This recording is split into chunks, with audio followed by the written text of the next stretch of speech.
Welcome to fair media. Maoist party అగ్రనేత నంబాళ్ల కేశవరావు మరియు సజ్జా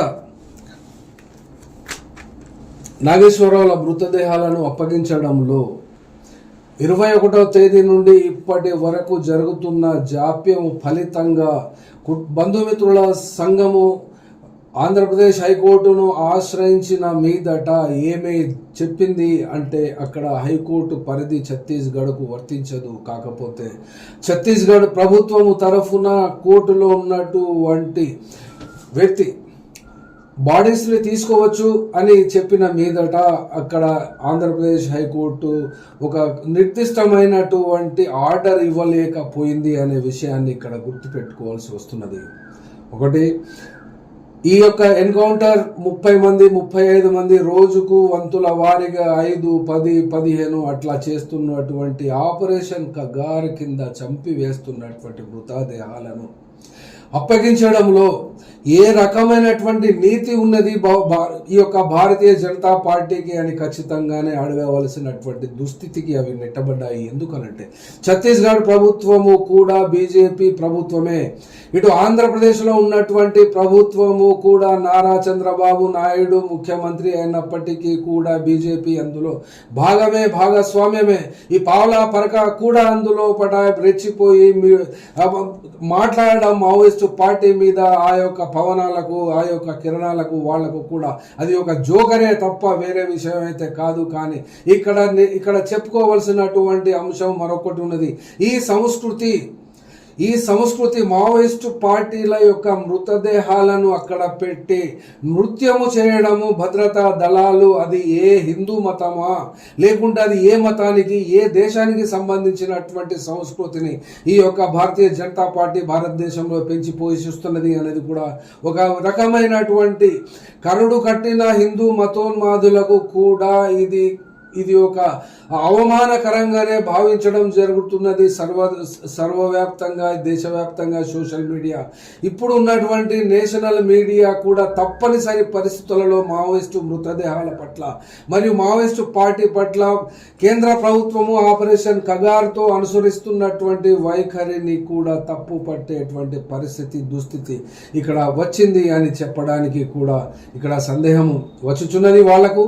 అయినప్పటికీ తప్పని స్థితిలో ఆ యొక్క దృశ్యాలను, ఆ యొక్క ఇన్ఫర్మేషన్ను తెలియజేస్తూనే ఉన్నారు ఇప్పటి వరకు. ఇప్పుడు మీకు వార్తలు చెప్తున్నప్పటికీ ఈ టైం వరకు కూడా అక్కడ నంబాళ్ల కేశవరావు మరియు సజ్జా అతని మృతదేహానికి కూడా, సజ్జా నాగేశ్వరరావు మృతదేహానికి కూడా ఇప్పటి వరకు కూడా అప్పగించడం జరగలేదు. ఎందుకనంటే అక్కడ ఉన్నటువంటి ఛత్తీస్గఢ్ ప్రభుత్వానికి ఎవరు కూడా మమ్మల్ని సంప్రదించలేదు అని అంటున్నాడు. ఈ మాట తప్పు. ఎందుకనంటే ఎన్కౌంటర్ జరిగిన తరువాత మొన్న నైట్ వరకు కూడా అక్కడికి వెళ్ళినటువంటి వాళ్ళు, బంధుమిత్రుల సంఘం మరియు నంబాళ్ల కేశవరావు ఫ్యామిలీకి చెందినటువంటి వాళ్ళు ఛత్తీస్గఢ్ చేరుకున్నాక అక్కడ పోలీసు వాళ్ళను సంప్రదిస్తే వాళ్ళు, మీరు ఇక్కడ నుండి తక్షణమే వెళ్ళిపోండి, ఆ బాడీ మీకు ఎప్పుడు అప్పచెప్తామో మాకే తెలియదు, కాబట్టి మీరు ఇక్కడ ఉండడం సరైనది కాదు, ఇక్కడ మీరు ఉంటే మిమ్మల్ని కూడా కాల్ చేస్తామని భయభ్రాంతులకు గురి చేస్తే వాళ్ళు వెనక్కి వచ్చినట్టు గుర్తు. వాళ్ళు ఇప్పుడు ఎక్కడున్నారో కూడా తెలియని స్థితిలో ఉన్నప్పుడు తెలంగాణకు అయితే ఇందులో ప్రమేయం లేనప్పటికీ కూడా ఎవరు కూడా చొరవ తీసుకున్నట్టుగా కనబడతలేదు. అటుపోతే అక్కడ శ్రీకాకుళం జిల్లాలో ఉన్నటువంటి బంధుమిత్రులు, అక్కడ ఉన్నటువంటి పార్టీ అభిమానులు, అక్కడ ఉన్నటువంటి ఇతర కమ్యూనిస్టు పార్టీ నాయకులు ఇప్పుడు ఈ యొక్క మావోయిస్టు పార్టీపై జరుగుతున్నటువంటి మారణకాండకు ఎవ్వరు కూడా వెనుకకు తగ్గకుండా తమ యొక్క సోదరత్వాన్ని, సోదర భావాన్ని వ్యక్తపరుస్తున్నారు. దేశవ్యాప్తంగా కూడా ఎక్కడో పంజాబ్లో ఉన్నటువంటి రాష్ట్రములో కూడా, సంగ్రూరులో అక్కడ ఈ నంబాళ్ల కేశవరావు హత్యను ఖండిస్తూ మావోయిస్టు పార్టీకి వ్యతిరేకంగా ఆపరేషన్ కగార్తో చంపివేస్తున్నటువంటి నాయకులను మరియు గిరిజనులను ఆ యొక్క హత్యాకాండను కూడా వాళ్ళు ఖండిస్తూ సంగ్రూర్ పట్టణంలో కూడా ఒక ప్రదర్శన చేయడం జరిగింది. అలాంటి ప్రదర్శనలు ఆ రోజు నుండి ఈ రోజు వరకు, అనగా 21వ తేదీ నుండి ఇప్పటి వరకు కూడా జరుగుతూనే ఉన్నవి. కానీ ఈ మృతదేహాలు అప్పగించడంలో కూడా బీజేపీ ఏ మాత్రం వెనుకకి తగ్గడం లేదు. దీనికి తెలంగాణలో ఒక సామెత ఉంది, శవాలపై పేలాలు వేరుకోవడం అనేది ఈ యొక్క బీజేపీ పార్టీకి కొత్తది కాదు. ఆపరేషన్ సింధూర్లో జయించినటువంటి ఆ యొక్క విజయాన్ని ఆ విజయాన్ని తిరంగా యాత్ర అని పేరుతో దేశవ్యాప్తంగా ఆ యొక్క ఓట్ల కోసం బీహార్ రాష్ట్రంలో జరగబోయేటువంటి ఎన్నికలలో గెలవడానికి వీళ్ళు ఉపయోగించుకుంటున్నారు. అట్లాగే ఆపరేషన్ కగార్లో ఛత్తీస్గఢ్లో జరుగుతున్నటువంటి మారణ హోమాన్ని కూడా ఆ యొక్క ఎలక్షన్ల కోసమే వాడుకుంటున్నారు. కాబట్టి ఇందులో భాగస్వామ్యం అయ్యేటువంటి వాళ్ళు బీరుకో బిర్యానీకో 100కో 500కో వెళుతున్నారే తప్ప వాస్తవాలు కనుక తెలిసినట్లయితే ఈ యొక్క దేశం ఈ మావోయిస్టు పార్టీలు విదేశీ గడ్డపై భారతదేశము కానీ ఏదైనా దేశము కానీ అక్కడ పోయి అక్కడి శత్రు సైన్యాలను ఓడించి అక్కడ గెలిచిన చిహ్నాలను అక్కడ పెట్టి రావడం అనేది రాజరిక కాలం నుండి ఇప్పటి వరకు కొనసాగుతున్నటువంటి పరిస్థితులలో మావోయిస్టు కేంద్రాలపై దాడులు చేసి హత్యలు చేసి అక్కడ బూటగా ఎన్కౌంటర్లు చేసి తీసుకొని వచ్చి అక్కడ పెట్టిన సందర్భాలలో కానీ లేదా నిజమైనటువంటి ఎన్కౌంటర్లు అయినా కానీ మనిషి చనిపోవడం అనేది ఇక్కడ జరిగిపోయింది. కాబట్టి భారతదేశ చరిత్రలో న్యాయస్థానాల చరిత్రలో కూడా ఏ న్యాయము ఎక్కడ కూడా ఎప్పటికీ జరగలేదు. 1 కేసుల్లో 25 సంవత్సరాల తర్వాత న్యాయ వ్యవస్థ మేల్కుంటుంది.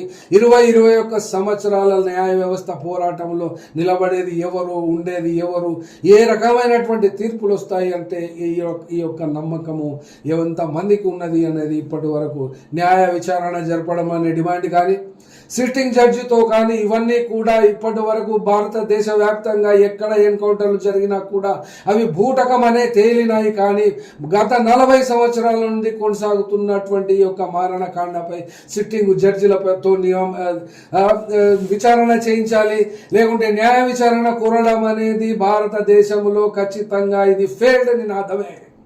కాబట్టి ఇప్పుడు ఆ నినాదాల జోలికి కానీ ఆ న్యాయ వ్యవస్థ పోరాటాలకు కానీ ఈ వీడియోలో పోకుండా ఇవాళ నైట్ వరకు కానీ రేపు కానీ అక్కడ ఛత్తీస్గఢ్లో నంబాల కేశవరావు మృతదేహానికి అప్పగించవచ్చు ఒక రకంగా చెప్పాలంటే. ఎందుకనంటే అక్కడ ఉన్నటువంటి ఛత్తీస్గఢ్ ప్రభుత్వానికి ప్రతినిధిగా ఆంధ్రప్రదేశ్లో ఉన్నటువంటి అడ్వకేటు చెప్పిన మీదట ఆ యొక్క మృతదేహాలను అప్పగిస్తే ఆ యొక్క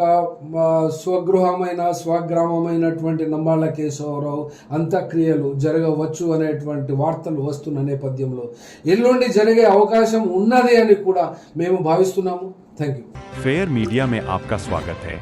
हमारे चैनल को सब्सक्राइब करें और हमारे वीडियो देखें. हर अपडेट के लिए घंटी आइकन चालू करें. हम वास्तविक और निष्पक्ष समाचार और राजनीतिक अपडेट प्रदान करते हैं.